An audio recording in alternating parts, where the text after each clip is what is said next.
Assalamu alaikum wa rahmatullahi wa barakatuh. Seems like we're going to be doing this a second time. Assalamu alaikum wa rahmatullahi wa barakatuh. Bismillah walhamdulillah wa salatu wassalamu ala rasulillah. Jazakumullahu khairan everyone for joining us for our next halaqah in the topic of sacred activism. This is actually our final halaqah in this series because the last 10 nights of Ramadan, starting from tomorrow all the way until the end, we'll be having a special series each night with a different speaker under the theme of victors, not victims as well, but also a different topic where each speaker will be discussing a different story of one of the prophets, inshallah. So please join us for that series. But for tonight, inshallah, we're going to be continuing with the last and final part of this series. Alhamdulillah, last week we were joined by Sheikh Muhammad al-Shinnawi as well as Imam Tom Fakini. And the week right before that, we had Brother Rami Qawas discussing victors, not victims, but specifically under the topic of sacred activism. This week, alhamdulillah, we are joined by Imam Muhammad Jabeer. Imam Muhammad Jabeer is a forensic historian born to the legacy of Sheikh Hisham Jabeer, the man who performed Malcolm X's funeral rites. His acclaimed work, I Buried Malcolm, co-authored alongside his father's narrative, sheds light on these personal ties. In his autobiography, Color Me Muslim, he delves into his life journey from the Jim Crow South to New York City and the broader Muslim world. As the executive director of BIMA, Sheikh Muhammad's dedication to preserving Islamic history is unwavering.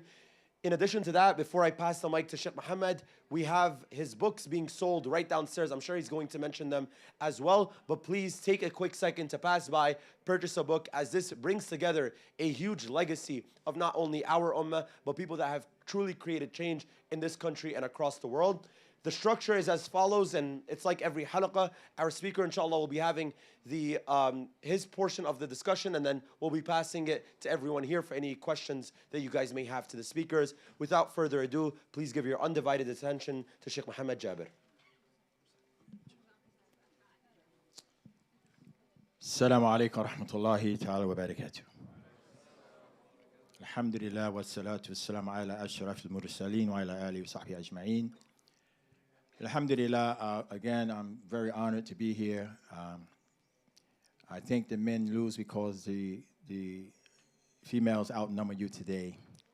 And I win because I think I'm the oldest here, mashallah. I can recall when I was the youngest at these gatherings, but now I'm 70, so alhamdulillah, I am the oldest, mashallah. I am, as Abdullah mentioned, I am the director of the Bureau of Indigenous Muslim Affairs.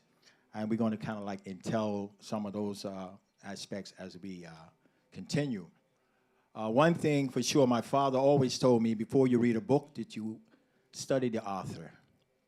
It's very important because their experiences, their backgrounds, sometimes is integrated in the narrative. So before we begin, I'm going to kind of give you a little bit about my life, a brief CV on me. My name is Muhammad Jabeer bin Hisham. Alhamdulillah, I was born on La ilaha illallah Muhammad Rasulullah.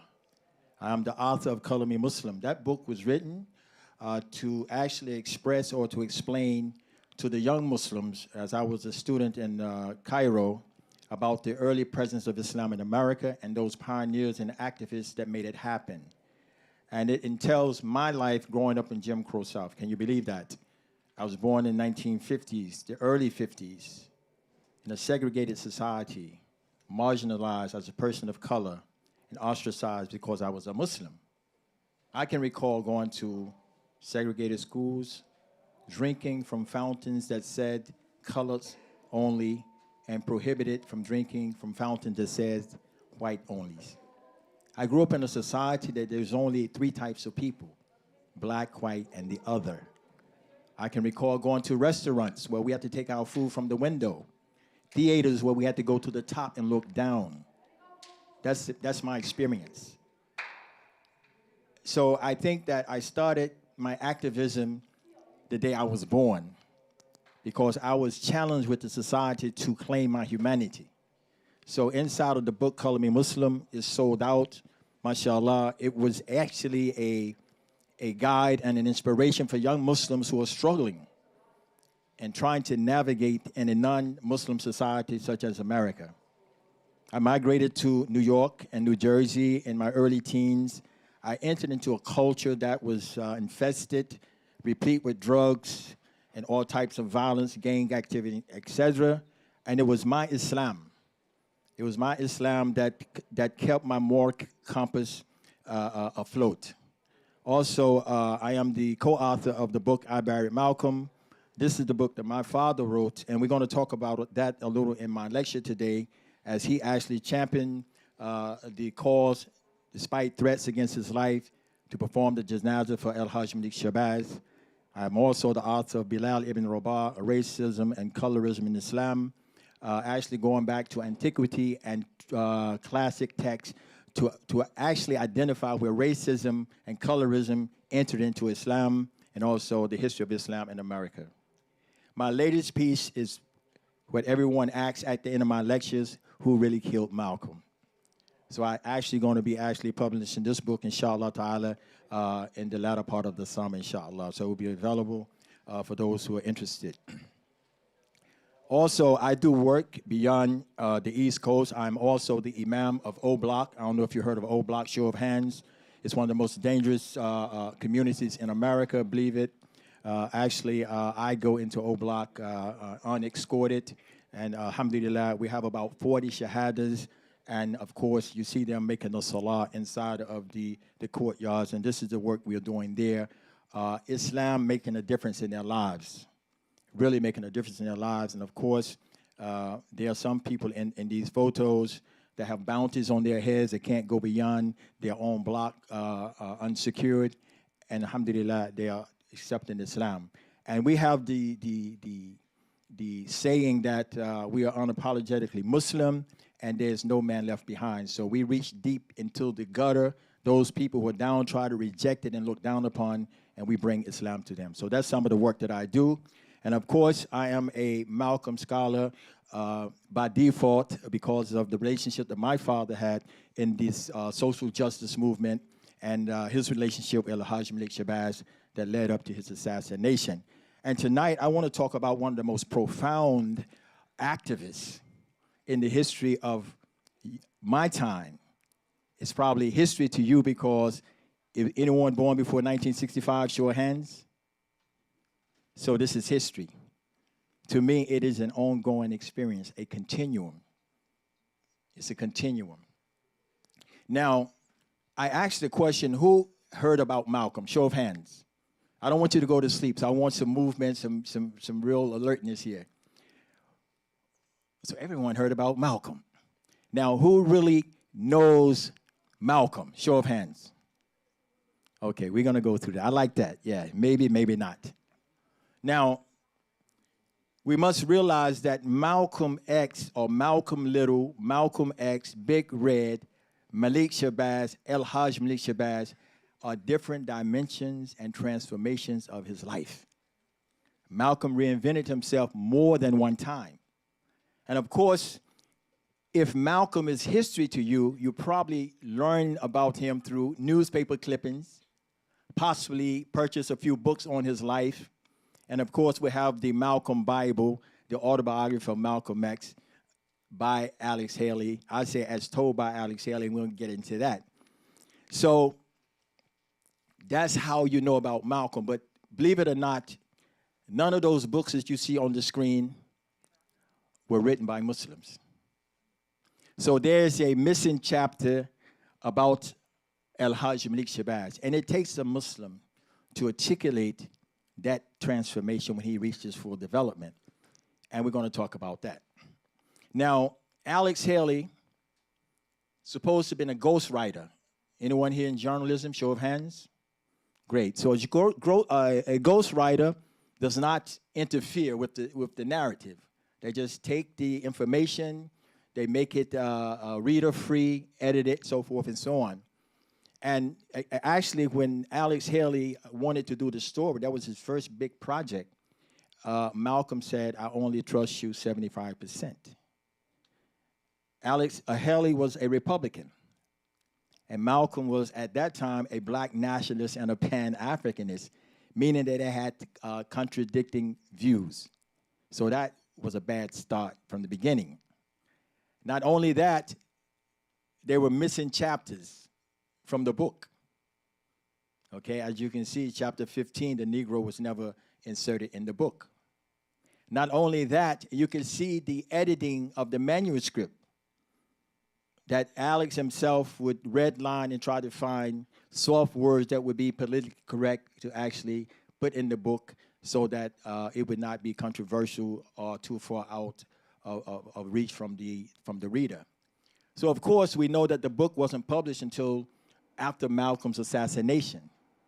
And that became problematic as well. So I'm saying this to say that as a forensic historian and a literary critic, that there's some missing things in the book, and I'm actually going to see where they are in this part. Now, for those who know Malcolm, we're going to actually introduce a new Malcolm tonight, inshallah ta'ala.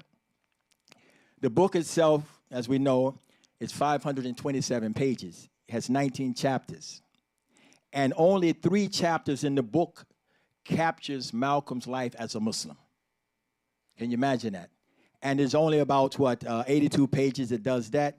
And Alex Haley, he wrote the epilogue, meaning that he made a summary or summation of Malcolm's life based on his views, and he projected Malcolm to the society through his own lens. So maybe that's not the Malcolm that I know or you knew, and we're going to talk about that. Now, Malcolm X, the movie, show of hands, who saw the movie? 3 hours and 27 minutes. They had to have intermission, I'm sure. Spike Lee was the director of the movie. Do you know Spike Lee did not write the screenplay? Anyone knew that? The screenplay was written in 1975.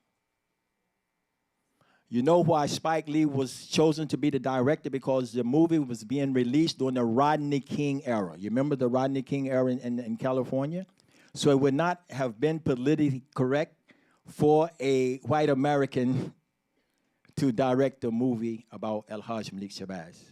As, of course, you can see, that's me and Spike Lee sitting there in an affair, and because I was actually supposed to be cast in the movie. I was actually supposed to play my father, okay?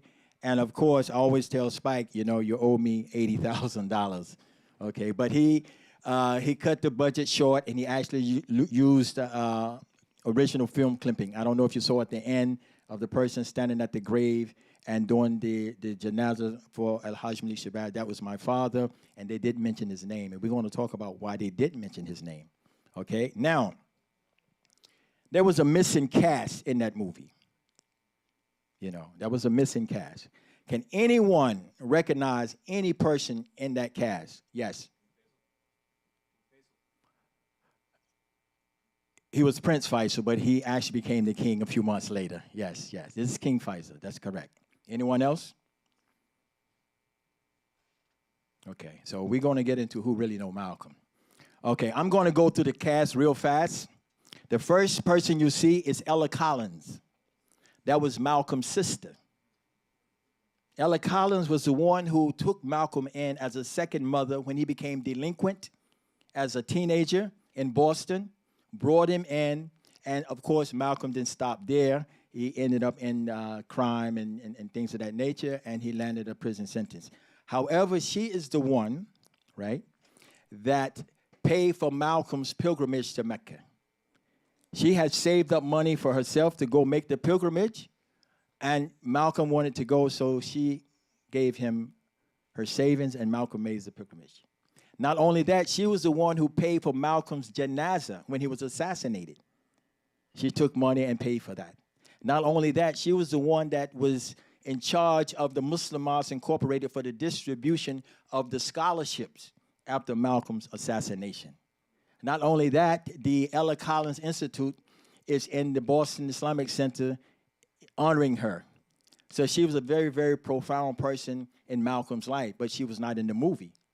Not only that, in regards to reviewing the movie, she was very disappointed as the way it turned out because it didn't capture Malcolm. And of course, my father used to visit her annually, and my brother used to sleep in Malcolm's bed. That's how close we were connected to the family. The next person is Akbar Muhammad. Anyone heard of Akbar Muhammad? Akbar Muhammad was Elijah Muhammad's youngest son. He defected from the Nation of Islam, which is a pseudo-deviant type of Islam, and that was his son. He defected from that. He came on the Shahada. As far as scholarship for indigenous Americans, he attained a PhD in all the Islamic sciences, and he served on the Fiqh Council of America, or the American Fiqh Council. But he was not in the movie. He is the one who reprimanded Malcolm for calling people Uncle Toms and bad names. And he encouraged Malcolm to leave the Nation of Islam and join in the greater civil rights movement in America. But he's not cast in the movie, okay? And you can see him and his brother, Imam Waduddin Muhammad, at an early age on the left, being taught by Jamil Diab from Al-Quds through Islam.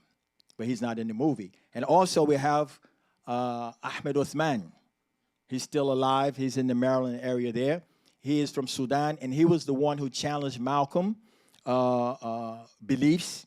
When he was about 21 years old, he was a student, and he went by Temple number 7, and he challenged Malcolm. And he was the one who stayed in contact with Malcolm throughout Malcolm's life, trying to help Malcolm make that transition to Islam. Not only that, he is the one who took Malcolm to take his Shahada. He is the one who organized Malcolm's pilgrimage to Mecca.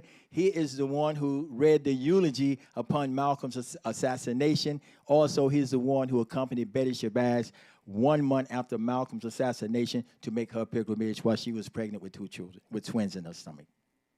But yet, he was not cast in the movie. The next person is Sheikh Ahmed Dawood Faisal. Anyone here from Brooklyn? Show of hands. Brooklyn. Okay, Brooklyn in the house. We know we have the Islamic Mission of America right there in State Street. It's called the State Street Masjid. It was established in the 1930s. And that is Sheikh Dawood Faisal. He was a mentor to Malcolm.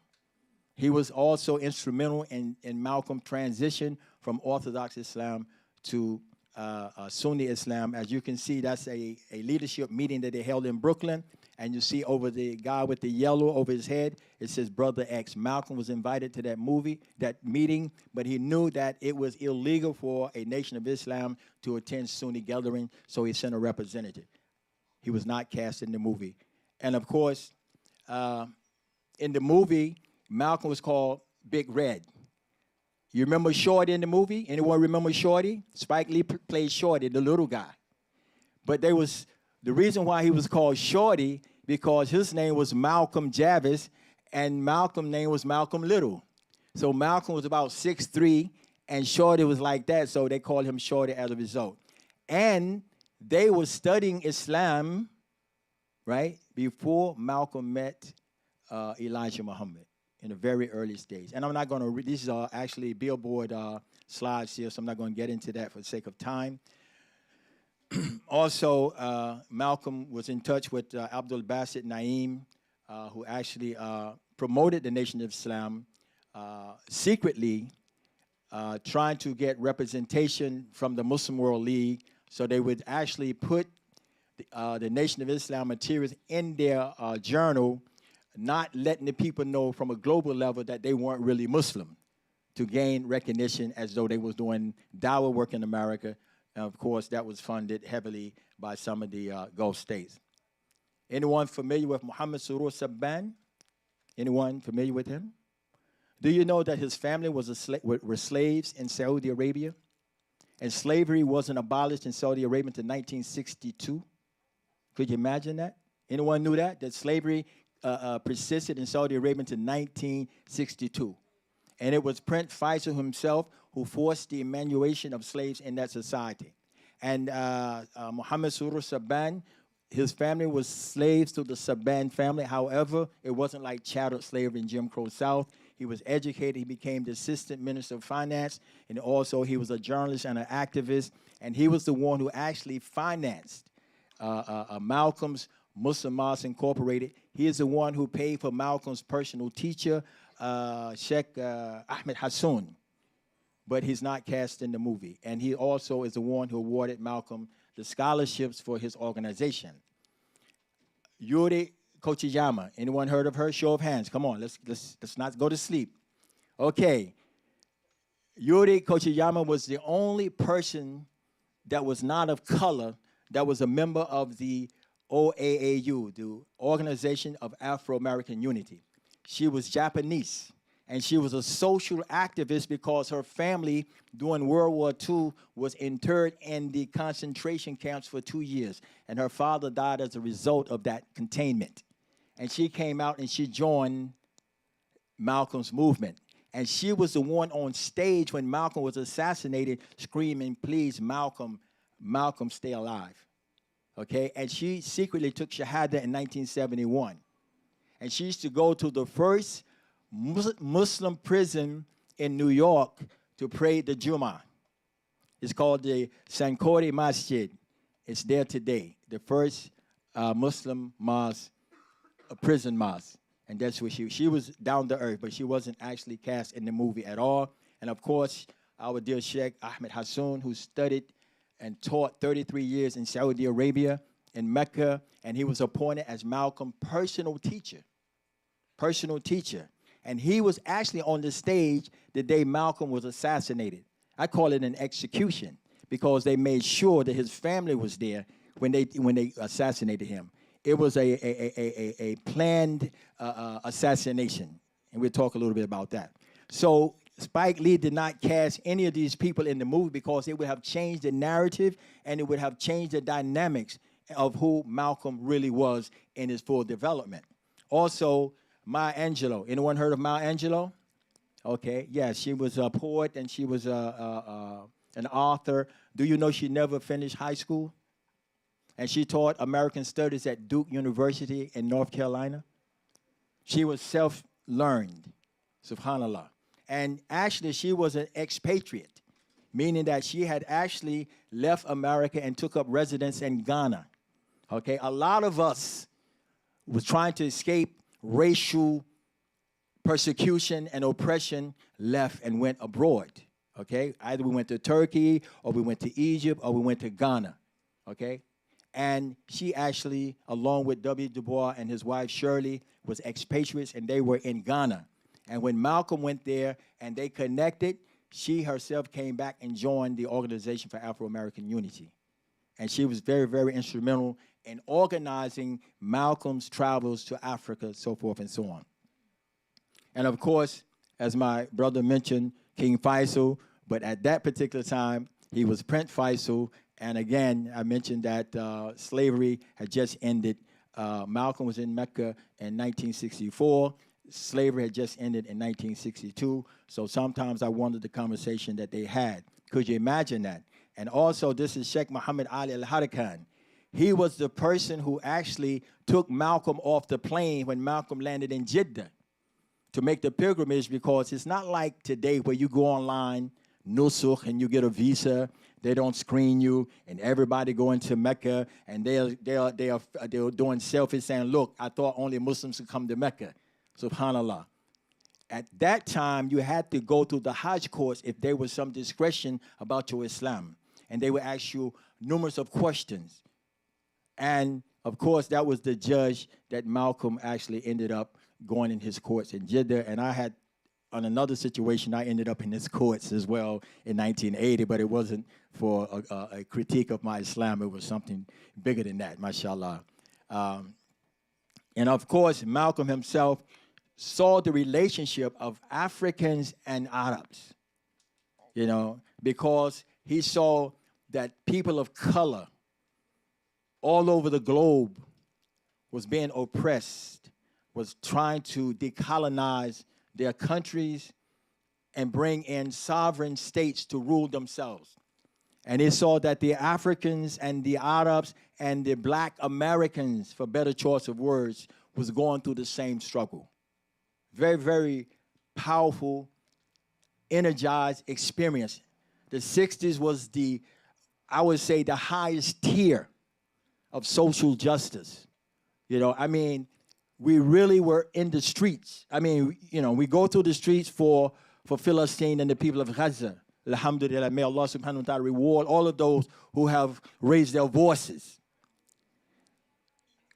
But we did this on a day-to-day, what we call schedule.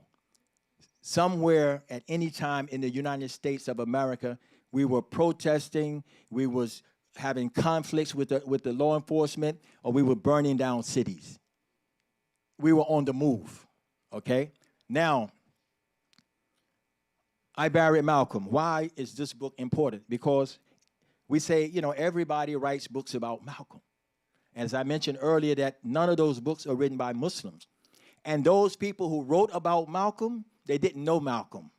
So they have abstracted a journalistic narrative about his life, as opposed to those who knew him could actually write about his transition as Muslim. Because you know that, how many times you heard people trying to explain Islam that's not Muslim? You'd be like, oh my God, or you got it all wrong. And that's what happened when they tried to articulate Malcolm's life. And my father actually wrote this book because, first of all, Spike didn't cast me in the movie, okay? I was really upset. And I told my father, you need to do something about that.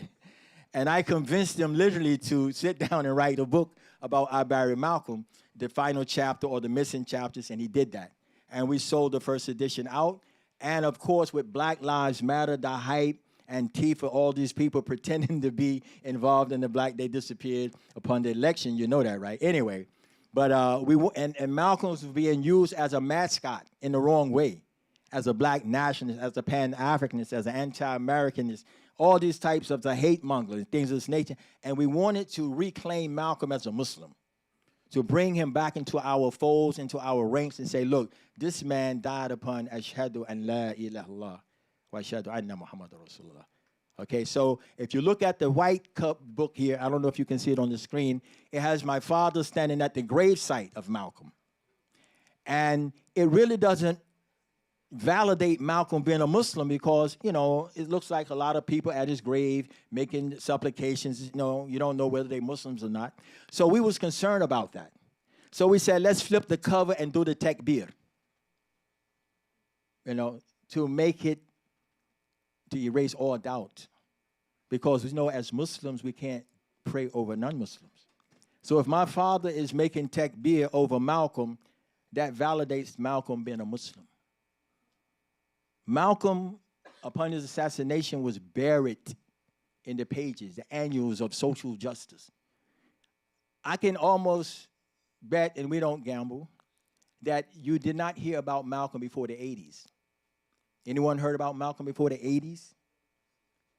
In the 90s? Do you know it was the hip-hop culture that brought Malcolm's consciousness back? Because his books was discarded. They weren't in a lot of bookstores. They was banned, not even in the universities. You had to go to some alternative black ABC bookstore to get information about Malcolm because for 50 years he was the most hated and rejected personality in America. It's hard to believe that with the love we're showing him today. Okay, so I actually contributed 2 bonus chapters to Malcolm I Buried because I wanted to show Malcolm's transition, him leaving off, okay, and recanting much of what he said. And that's what Alex missed, the polemic chapters where Malcolm recanted much of what he believed in prior. That's not in the book because Malcolm only had 1 session with Alex Haley when he made the pilgrimage, and of course his life ended shortly after that. My father, El-Haji Sham Jabeer, was the imam of the oldest indigenous Muslim community in America. We was conceived in 1936, and we was chartered in 1938. And our teacher, Muhammad Izzuddin, rahimahullah, got his education from Al-Azhar, and he was born in Abbeville, South Carolina. Okay? On the Sunnah. No transitions, no second resurrection, none of this stuff. Ala kitab wa sunnah. Okay? And, of course, we built our communities. As you can see, we actually built our masjids from the ground. And today, we retain 300 acres of land that we purchased in 1941. That's in West Valley, New York today. And we're getting ready to develop it for the Muslims. Okay? And also, my father, of course, was a social activist. He's cited in the current report, the National Advisory Commission on Civil Disorders. He stood between the rioters, people that was getting ready to burn down the cities, and the tanks flanked with National Guards when Mayor Dunn of my city, Elizabeth, New Jersey, had given his police and National Guards the order, shoot to kill. Of course, my father himself is cited in that particular book. And of course, Amir Barak, Leroy Jones, anyone heard of him? Ross Barak is the mayor of Newark, New Jersey. My father gave his father and his mother their shahada in his living room, and also gave them their names, okay? Also, my father, Barrett Zay Shakur. Zay Shakur is the uncle of Tupac Shakur, and that's Tupac's grandfather, Salahuddin Shakur. And I was actually cited or actually asked by his grandfather to actually counsel Tupac Shakur. Anyone know Tupac Shakur? Did you know that he had an Islamic background? It's just the streets got him, okay? And I couldn't get to him, okay? And I only met with him one time. But anyway, that's the legacy that's so tight and connected. And this is in 1971. We're talking about Palestine? Come on. 1971, we were standing at the United Nations Plaza in New York City saying Palestine, Palestine for the Palestinian people. We've always championed those who have been downtrodden, rejected, and deprived of their human rights.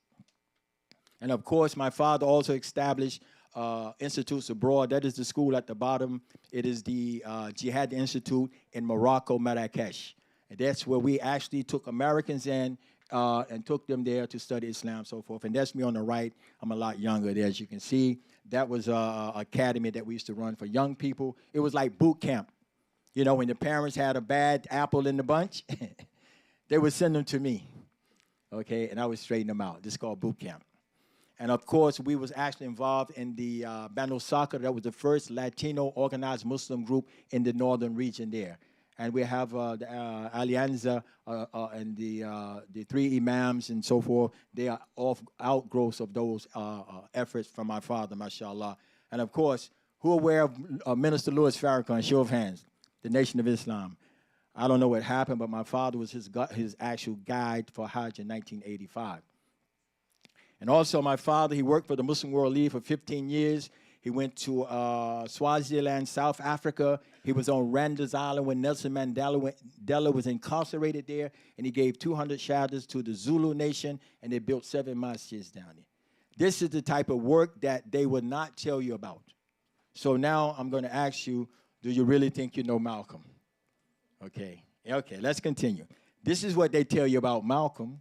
They wanted you to see out of the 3 hours and 27 minutes, the gigolo, you know, the Harlem hustle, you know, the number run and things like that, you know, the sensationalized life of Malcolm, and they played down his Islam. And of course, as we know, Malcolm reinvented himself more than one time. Malcolm, little child of tragedy. As we know, as Malcolm evolved, he actually was running from a horrific past. You know, his house been burned down when he was 4 years old. His father killed when he was 6.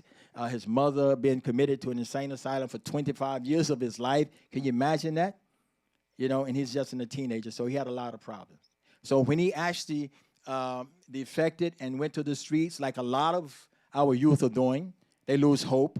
They go to the streets, and they end up being incarcerated. Believe it or not, brothers and sisters, I have sit before young Muslims. I'm not talking about converts. Young Muslims who have a generation who cannot remember when there was non-Muslims in their family. They have come from Muslim countries that's on death row.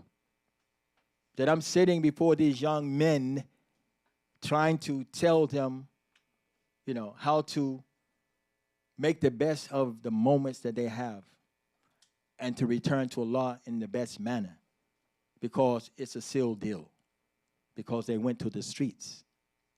And El-Hajj Malik Shabazz, he came out of the streets to Islam, and we find our youth coming out of Islam going to the streets. The very opposite. And he joined the Nation of Islam. And I think, you know, when you look at it, you know, a person that experienced what Malcolm experienced, we went through a lot, you know, in the Jim Crow South, and all types of racism. You have no idea I mean, you read about racism, it's clean paper, there's no threat, the clubs that you see, law enforcement they don't jump off the page at you, but racism is real. Legislative from a state level to tell you on a day-to-day basis you're less than a human. You know what that does to a person's morale? If you're not strong, it will break you. It will send you to the streets. But it was Islam. I can say, Alhamdulillah, alladhi hadani al-Islam, because if it was not for Islam, I could have been a statistic, because I grew up in Brooklyn, and I grew up in Jim Crow South, and I could have taken these matters in my own hand to try to seek limited revenge, and I could have ended my life. Also, as we know, the Nation of Islam was not true Islam. But let's talk about Malcolm's blunder. A case of the chickens coming home to roost. Okay, when John F. Kennedy was assassinated, I mean, this is history, man. This is real history. I can recall the day that he was assassinated. We was in school. They got everybody into the classroom, and they made that a national day of mourning. Okay, and Malcolm, he said it was a case of chickens coming home to roost, which meant that the evil that you send out, it comes back to get you. What goes around, what? Comes around. And for that statement, he was silenced. And it wasn't from that statement because he was silenced. Malcolm had outgrown the Nation of Islam. He was looking at the broader spectrum of social justice, and he saw that the Nation of Islam was not engaging. How many times, your youth get so disappointed because we old heads are not engaging? You're like, come on, you got to do something, okay? And the Nation of Islam was not engaged, and Malcolm had outgrown that. And, of course, that was the powers that be had told the leader of the Nation of Islam, you have to contain Malcolm, okay? He's out of the straitjacket. And not only that, Malcolm's sister, she made a comment. She said, I don't believe Elijah Muhammad would have suspended Malcolm for chickens coming to roost statement if he had been free to act on his own. By that time, Chicago crew had convinced him that Malcolm was a serious threat to the deal they had cut with the white supremacists, and the money continued to pour in. That's what she said. And Malcolm himself said, in retrospect, I never seen a man in my life more afraid, more frightened than Elijah Muhammad when John F. Kennedy was assassinated. Now imagine the platform that Malcolm preached upon. He was anti-American. He was a black nationalist. He was a Pan-Africanist. He was a separatist. So he was just under the assumption that he was speaking for Elijah. But when he made that statement, he said Elijah Muhammad almost cracked up. And they say, we got to get rid of him. And, of course, we know that at that particular time, that was not a good statement to make because Ghana, okay, and the United States of America had what we call a friendship diplomatic relationship. And, of course, saying that about Kennedy with the decolonization of Africa, it was not politically correct. And Malcolm wasn't aware of all these factors at that particular time. And, of course, he was kicked out. And once he was kicked out, he became public enemy number what? 1. The opposition was from inside. The opposition was from outside. The opposition was abroad. Malcolm had 3 rings of evil around him. Okay? And, of course, Malcolm himself separated from the Nation of Islam. He established what we call the Muslim Mosques Incorporated. Okay? Now, one thing, if you look at that paper, it says Malcolm X Little, okay, 1964, April 6. And now you see his Shahada, it says Malik El-Haj Shabazz, April 8, 1964. That's when he took his Shahada. Okay? And he went to Mecca. And, of course, I remind you, when Malcolm established the Muslim Mosques Incorporated, he did not abandon the theology of the Nation of Islam. He was still believing in that theology, but he was actually thinking that he could do more as an independent entity and engage more in the civil rights movement without having the constraints of the Nation of Islam over him. And it was in Mecca itself, when he was in Ihram, actually in the sacred garment himself, when he decided that he would be a Muslim. And he made a decision, and of course he wrote a letter back. And okay, I'm just going to read one part there. And it says, you may be shocked by these words coming from me.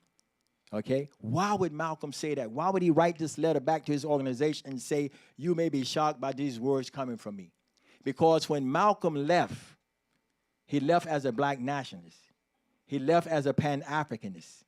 He left as a separatist. But when he got into Mecca, he had his epiphany, and he truly accepted Islam. And he sent the letter back, and it was intercepted by James 67X, his secretary. And James 67X hid that letter for a week because he was afraid to present it to the community because they felt they had lost what? Their Malcolm. And that's why he wrote that letter. And upon them hearing that, a lot of the members who had defected from the Nation of Islam to join Malcolm, they defected from Malcolm and went back and joined what? The Nation of Islam. So now you see that's why. And of course, Malcolm said he felt that he was the only Hajj from America at that time. And he wasn't aware that my father had made Hajj in 1962. He was the youngest Haji in America at that time. We had brothers who made it in 1952, in 57. So there was many, many Hajjs. It would show you how isolated Malcolm was in his very initial struggle for Islam. And of course, he established the OAU. And that organization was very unique because it gave him a platform to engage with the civil rights movement. And there was a plan put together for Malcolm and Martin Luther King to come together to collaborate on the social justice movement that would have brought America to its knees. And of course, they could not have that. And they did everything in their power to keep Malcolm and Martin apart. And you'll see that in the next book coming up, Who Really Killed Malcolm. Every time Malcolm would go to Georgia, do you know Dr. King would be arrested and put in jail? If you look at the timing, they only met one time, and that was just, how you doing, nice to meet you, and bye. And I'm not going to get into Jabeer. He was the first so-called African-American to run for president in America before Obama and before Jesse Jackson and before Al Sharpton. He ran for president in 1963 on a socialist platform. I don't know if any politicians or sociologists in here, but that's something you need to think about. And these are some of the powerful heads of states that Malcolm met when he was in Africa. And that's why his vision for social justice was not limited to America. And he was trying to get a platform, okay, to go to the United Nations and indict America, not for civil rights violation, but for human rights violation. And you needed a sovereign nation to give you a platform to be able to do that. And Malcolm has set that up. And of course, he became a bigger threat, so forth and so on. So, of course, I'm going to stop right here. Most of this stuff is in the book. If it's not in this book, it'll be in the next book, okay? Inshallah ta'ala. So I'm going to take some questions, inshallah, about some of the things we talk about. And let's kind of like keep it around Malcolm's life. And, of course, I want to be able to answer the question within 2 minutes, of response. I don't want to just elaborate too long about it. I want to give everybody a chance to ask a question, inshallah. So I'm going to start with who had the most numbers, the sisters, inshallah. Okay? Yes. I know you said the sneak peek of your next book coming out, but is it similar to a little bit of the content of the documentary Who Buried Malcolm? Or do you think there's like a lot of details that was also left out? Oh, I Buried Malcolm?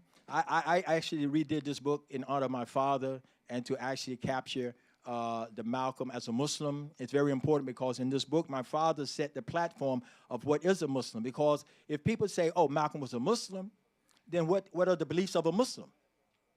So he actually kind of set the tone for what is a Muslim, and then he inserted his involvement with Malcolm and what transpired, the threats that went down, not just from an internal level, but from a State Department level. That's why you see only one person standing at Malcolm's coffin with one guy accompanying him, because all of the heads of states from the African countries was given orders by the State Department, do not attend his funeral.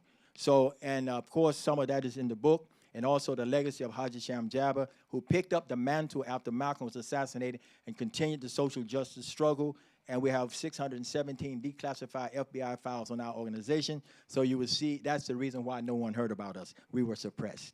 But the Malcolm I killed is the trial. It's those eyewitnesses that did not testify, who actually saw the victims, the assassins, but they was actually put in different parts of the country so that they wouldn't be called to testify. So I cover that.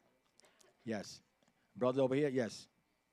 So back in, during slavery, segregation, and all that, my question is, where were like the non-white and black Muslims, like the Arabs, the Persians, were they looking the other way? Was there a small number of them, or were they protesting? Or how? Wow, that's a good question. Where were the Muslims from the Levant?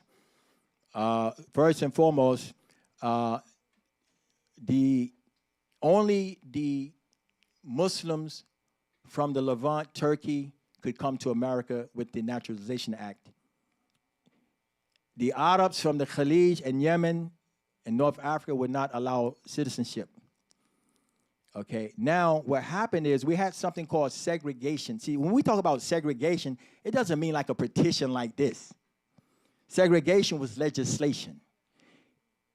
Case in point, if you were white and owned a restaurant, and if a colored, as they classified them then, came in and sat down, not only would the person who's eating in that restaurant be in violation, but the person who allowed him to sit down would be cited as a violation.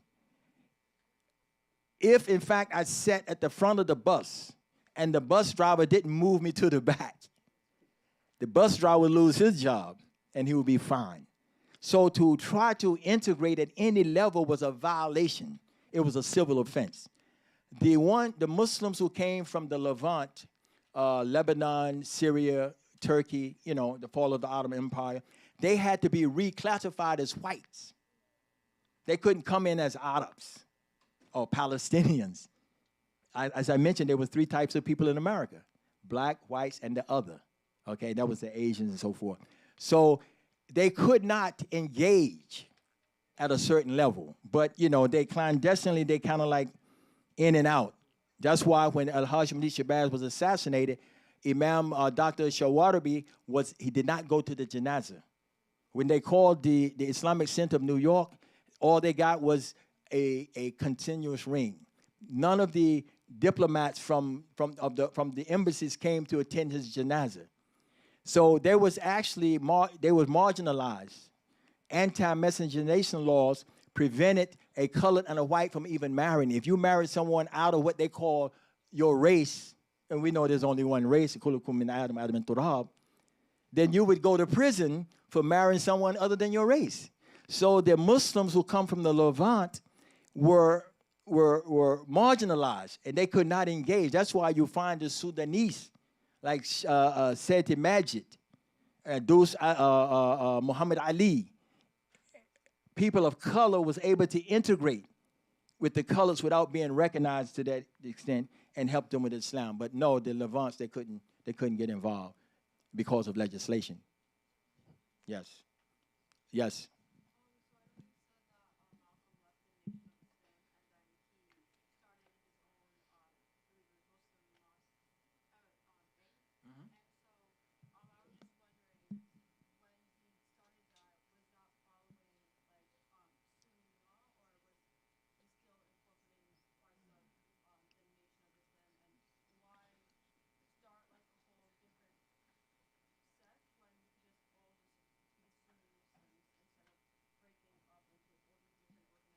Excellent question. Why did Malcolm start his own organization without assimilating with the present Muslim communities at that particular time? And was his theology Sunni, or did he maintain some of the residue of the Nation of Islam, etc.? All the above, okay? Now, when Al-Hajj Malik Shabazz accepted Islam, he established the Muslim Mosque Incorporated before he took Shahada. So, and the theology of the Muslim Mosque Incorporated was the exact same as that of the Nation of Islam. He went to Mecca, and that was his conversion. And when he came back, that's when he made the transition. And Malcolm himself said, I'm not coming back to start a new religion of my own. It was a transitional process. That's why Sheikh Ahmed Hassoun from Sudan, who taught 33 years in Mecca, was assigned to him as a personal teacher to come back and teach them. That's why Malcolm would go to 72nd Street and make the Jumu'ah Salah. That's why my father, along with Sheikh Dawood Faiz and other of the A'imma, would actually help Malcolm in that transition. But Malcolm could not come right into the Sunni Muslim because it was conflict. You know, and again, Malcolm was only in the country about 6 months after his shahada. All the other time he was out. So he didn't have time to put it together.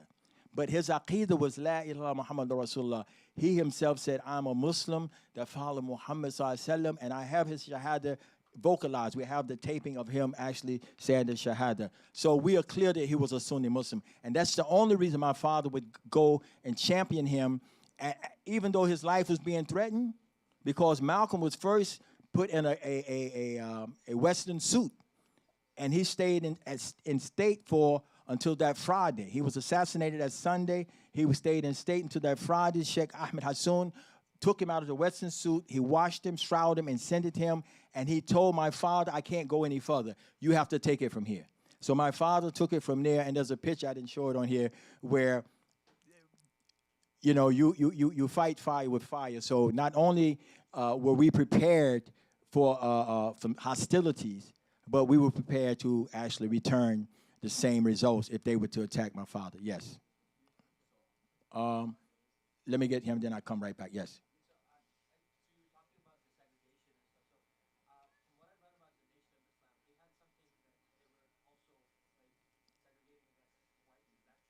There was segregating.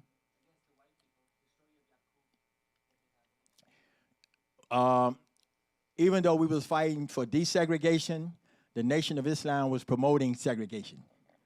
That's kind of what we're looking at, right?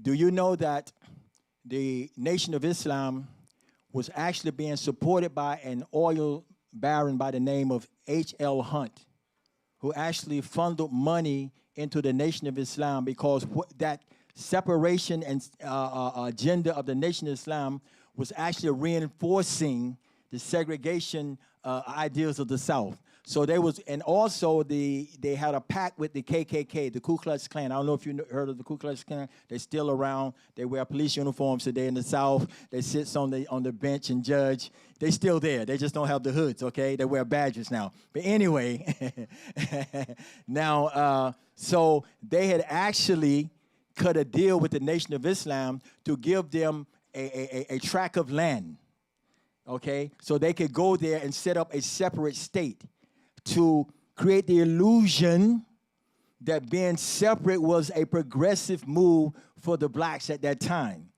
Okay, so that's why Malcolm stood on the soapboxes in Harlem for 10 years and no one touched him. And he was teaching the white man was the devil, literally saying that he was evil in his intrinsic nature. And no one touched him for 10 years. But soon as he said, Ashhadu an la ilaha Muhammad Rasulullah, I believe in humanity, that everyone are equal, that we have to judge them by their content or their character, not by their complexion. He removed all the racial content. What happened? He became public enemy number one.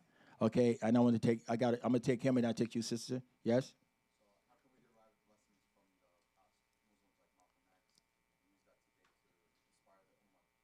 Okay, subhanAllah.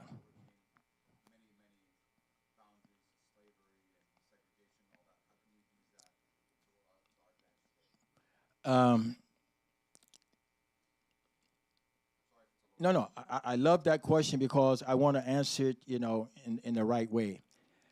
We haven't completed our struggle. The question was, how can we learn from the lessons of those that preceded us, their struggles and their sacrifices and their contribution? What can we gain from that? And I'm saying that to say that we have not finished the struggle.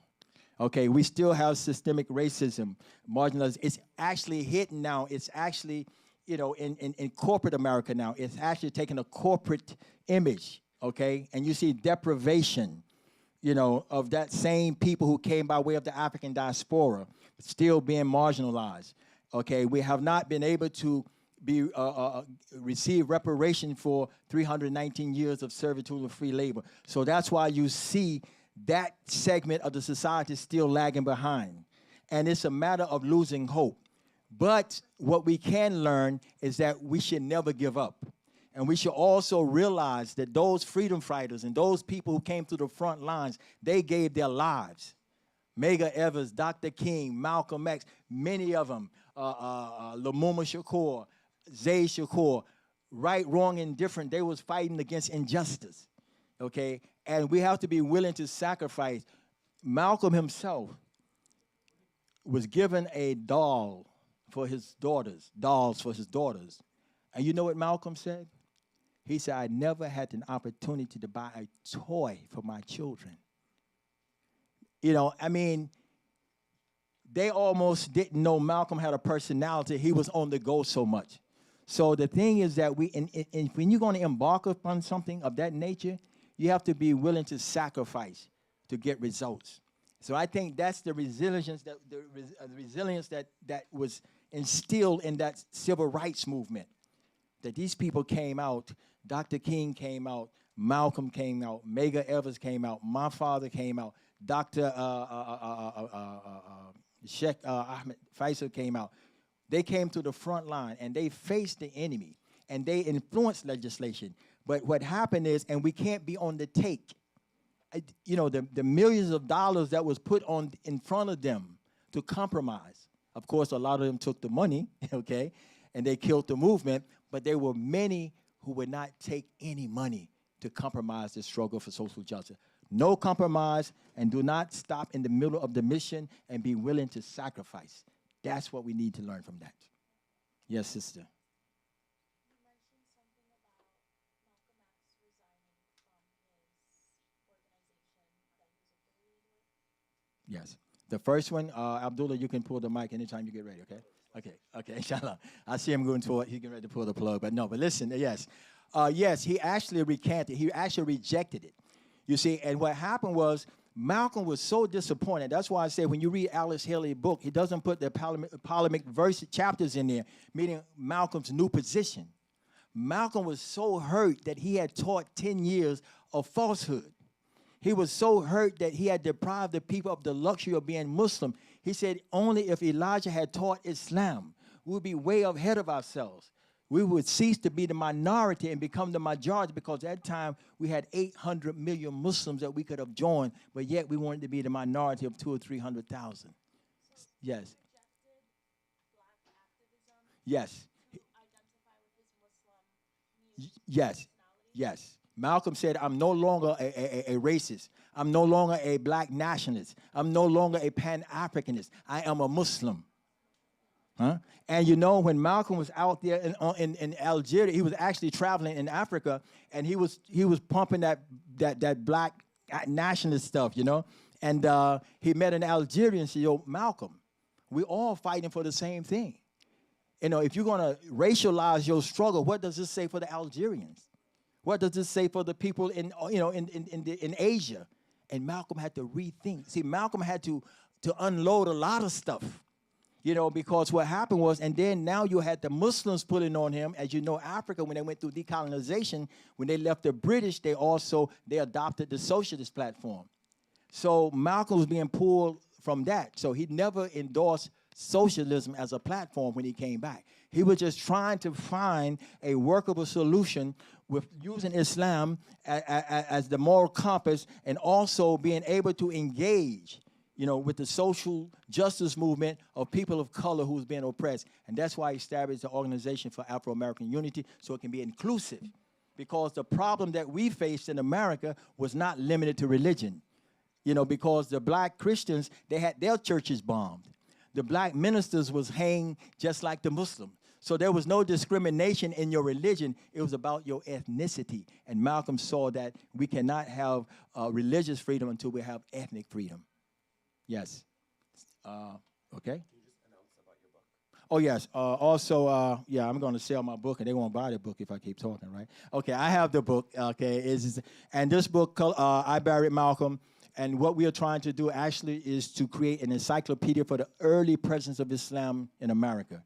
And, of course, the proceeds from this book funds that project, okay? So we don't have petrol dollars in our account. So this is what we do. We're in the grind. And, of course, it's a good reader. It's 255 pages. It has a pictorial appendix with footnotes, and it's a very good piece of material, inshallah. So we have them downstairs if they want to get them, inshallah. Okay? Jazakallah khair. Okay? So, alhamdulillah, he's pulling the mic, okay?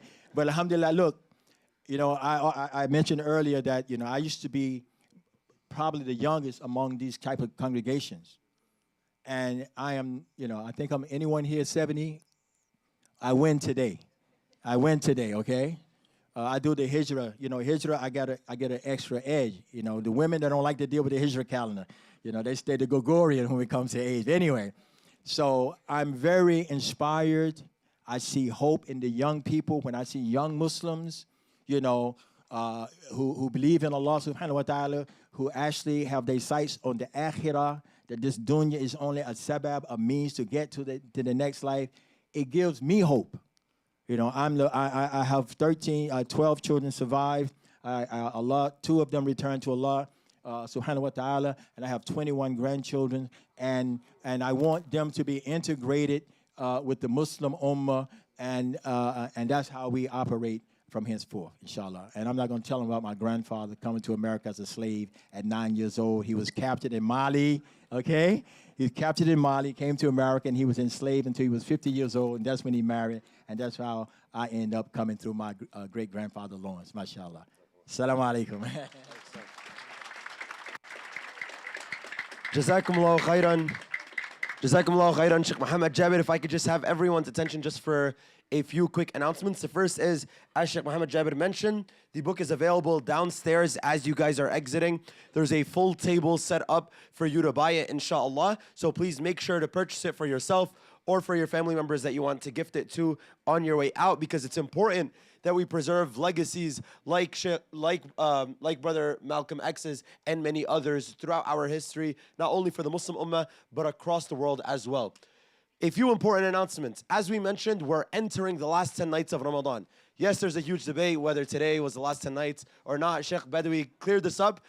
Tomorrow is the first of the last 10 nights of Ramadan, is the 21st night. And so with that, brothers and sisters, let me just get your attention really quick. Every single night we'll be having a halaqah at 11:30, and then we'll be having our first tahajjud at 1 a.m., our second tahajjud at 3 a.m., and then Salatul Fajr will be 20 minutes after Adhan. With that, you guys all have seen, both brothers and sisters, the benefit of having an expansion project. And we don't have to talk about the 3 different floors, the potential of it, the classrooms, and so on. But what I want everyone here to do, I know the majority here are college students or paying off some debt in some type of way, is make an intention to either donate yourself or to create a fundraiser for your center. Alhamdulillah, right now and this year specifically, we created a specific opportunity for anyone that fundraises through the masjid, inshallah. There's a link available on our launch tree, where when you click on it, you could create your own fundraising campaign, and the top 3 winners will be getting prizes. The first winner, the person that raises the highest amount of money, will be getting a fully paid Umrah trip, inshallah, in 2025. So brothers and sisters, this is your opportunity to get a fully paid for Umrah if you just fundraise for your center through your link. And if you're not able to do that, make sure that you make the intention of donating something to your masjid, as it is your local community center, and we know the importance of local community. With that also as well, tomorrow, 12 o'clock, City Hall, tomorrow is Land Day for Palestine. And so what that means is we need to come out. Malcolm X, as along with many others, was on the front lines about talking about Palestine, was very big about talking about anti-imperialist struggles.